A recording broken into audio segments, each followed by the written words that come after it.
Let me tell you something. When you walk through these doors and you lift your hands to pray, I want you to remember that you are talking to Almighty, all-knowing, all-powerful God, the creator of heaven and earth. The blast of his nostrils can split the cedars of Lebanon. He holds the seven seas in the palms of his hand. He weighs the mountains in a scale and the hills in the balance. You can ask him for things so staggering, so big, that God slides out of his chair and sits on the edge and says to the angels, did you hear what he said? Ask him, ask him, ask him for things that are impossible, because with God nothing is impossible. Ask him to defeat the giants in your life, because our God is a giant killer. Ask him to divide the sea before you and to bury Pharaoh and watch him turn your enemies into fish food. Ask him to send fire from heaven as he did for Elijah, and he will. Ask him to walk with you in the fire of the fiery furnace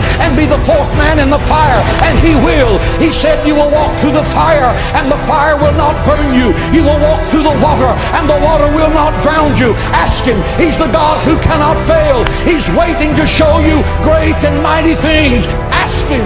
Pray, pray, pray. God in heaven wants you to have that power.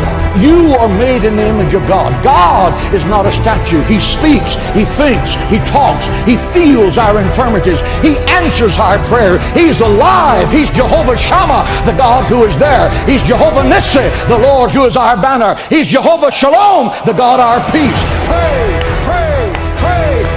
God is in heaven saying, what do you need? Do you need healing? Ask in faith, believing, and I will give it. Do you need supernatural wisdom to make a tough decision?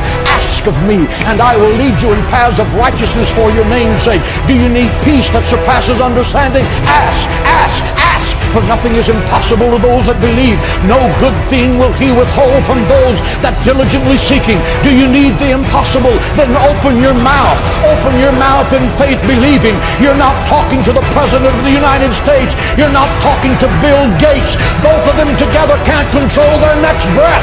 You're talking to the creator of heaven and earth. He owns the cattle on 1,000 hills. He uses gold for asphalt on the streets of heaven. He moves mountains. He divides seas. He'll give you wells you didn't dig, vineyards you didn't plant, houses you didn't build. He will make you the head and not the tail, because nothing is impossible to you.